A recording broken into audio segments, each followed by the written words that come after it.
البتہ میرے بھائیوں اس کائنات میں ایک ہستی ایسی ہے جسے اللہ تعالیٰ نے اس دنیا میں خواب کی حالت میں اپنا دیدار عطا کیا، اور اس اعتبار سے باقی ساری مخلوقات پہ فوقیت دی،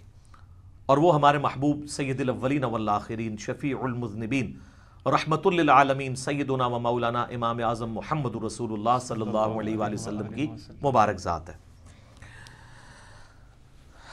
اور یہ تو نبی الاسلام کے بارے میں خواب میں زیارت والا معاملہ، یہ تو میں حدیث آپ کو بعد میں بیان کرتا ہوں۔ آپ کے بابوں نے یہ دعویٰ امام حنیفہ کے لیے بھی کیا، وہ کہتے ہیں 100 دفعہ خواب میں زیارت ہوئی ہے۔ احمد بن حنبل کے بارے میں تو فضائل اعمال کے اندر لکھا ہے کہ خواب میں اللہ کو دیکھا اور پوچھا کہ اللہ جی میں آپ کا قرب چاہتا ہوں تو کس چیز سے حاصل کروں، تو اللہ نے فرمایا قرآن سے۔ تو اگے امام احمد بن حنبل نے کہا کہ اللہ سمجھ کے کہ بغیر سمجھ کے، تو اللہ نے کہا کہ چاہے سمجھ کے چاہے بغیر سمجھ کے۔ کڈی کہانی خواب وچ ایہی چیز لینی سی۔ تو سر اس پہ میری 100 نمبر مجلس دیکھ لیں، کتابوں کا خدا اور ہے، بابوں کا خدا اور۔ میں آج اس کی انجینئرنگ نہیں کرتا، بل یہ فضائل اعمال کے اندر یہ لکھا ہوا ہے، فضائل ذکر والے چیپٹر کے اندر، کہ امام احمد بن حنبل نے بھی اللہ کو دیکھا ہے خواب میں۔ بالکل کہانی ہے، اگر یہ کوئی چیز ہوتی تو یہ پیکج موسیٰ علیہ السلام کو آفر ہوتا، جو سورۃ الاعراف کی آیت نمبر 143 میں کیٹاگوریکل ڈینائی آ گیا، لن ترانی، تو نہیں دیکھ سکتا، ٹھیک ہے، فزیکلی تو کوئی دیکھ سکتا، خواب میں بھی صرف نبی علیہ السلام کی خصوصیت ہے۔ اور وہ حدیث ہے میرے بھائیوں جامعہ ترمذی میں انٹرنیشنل نمبر کے مطابق 3235، یہ حدیث مسند امام احمد میں بھی ہے، مشکات المصابیح میں 748 نمبر ہے پہلی جلد کے اندر، اور یہاں خواب کا ذکر ہے۔ اور یاد رکھیے گا سورہ الصافات کی آیت نمبر 100 سے لے کے 103 تک آتا ہے نا کہ ابراہیم علیہ السلام کو اللہ نے خواب میں بیٹے کی قربانی کا حکم دیا تھا۔ انبیاء کے خواب وحی الہی ہوتے ہیں۔ بخاری مسلم میں کئی احادیث ہیں کہ نبوت کا 46واں حصہ خواب ہے، نبیوں کو جو خواب دکھایا جاتا ہے وہ ڈیفینیٹلی وحی الہی ہوتا ہے۔ باقی بخاری مسلم میں آتا ہے کہ نبیوں کے علاوہ جو ہے وہ اللہ کی طرف سے بھی ہو سکتا ہے، شیطان کی طرف سے بھی ہو سکتا ہے، نفس کی طرف سے بھی ہو سکتا ہے۔ تو یہ ترمذی میں جو حدیث ہے، مسند احمد میں بھی، مشکات المصابیح میں بھی، اور اس حدیث کے ساتھ امام ترمذی نے لکھا ھذا حدیث حسن صحیح، یہ حدیث حسن صحیح ہے۔ اور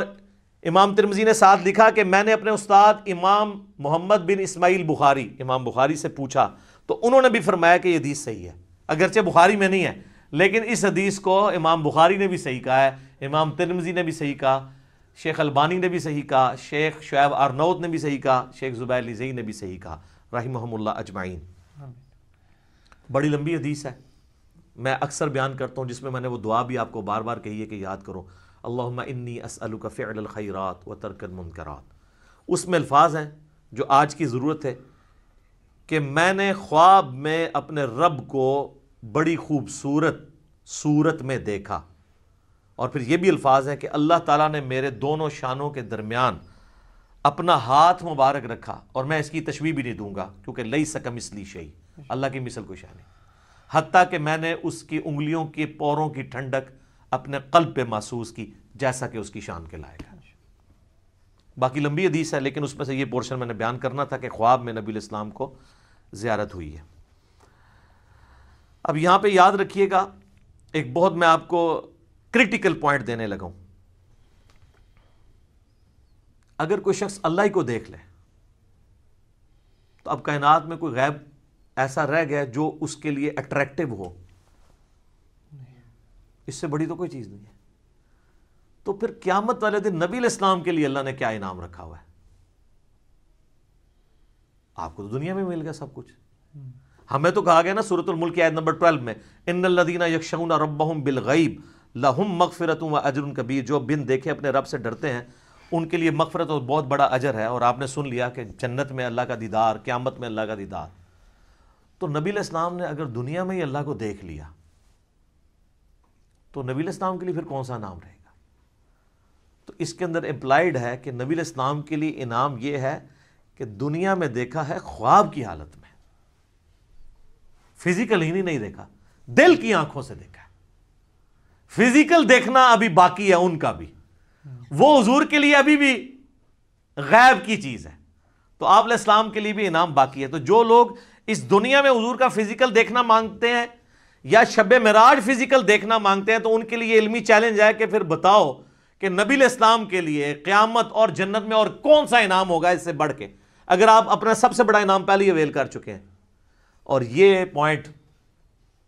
جس شخصیت نے ہائی لائٹ کیا ہے، میں اس کا کریڈٹ اسی کو دیتا ہوں، مولانا اسحاق صاحب رحمہ اللہ تعالی، المتوفی 213 عیسوی مطابق 28 اگست 2013۔ انہوں نے یہ چیز ہائی لائٹ کی تھی، اور یہ میں نے نہ آج تک کسی کتاب میں پڑھی نہ کسی اسکالر سے سنی۔ اسکالر نے بیچارے نے کیا بیان کرنا ہے، یہ مولانا اسحاق کو کریڈٹ جاتا ہے کہ انہوں نے یہ ایسا علمی، آپ کہتے ہیں وہ جس طرح وہ تاش میں کہتے ہیں نا یکا پھینکنا، کہ بتاؤ کہ اگر حضور نے بھی اللہ تعالیٰ کو فزیکلی دیکھ لیا جو تمہارا کلیم ہے، تو حضور علیہ السلام کے لیے تو اب کوئی چیز نہیں رہے گی باقی۔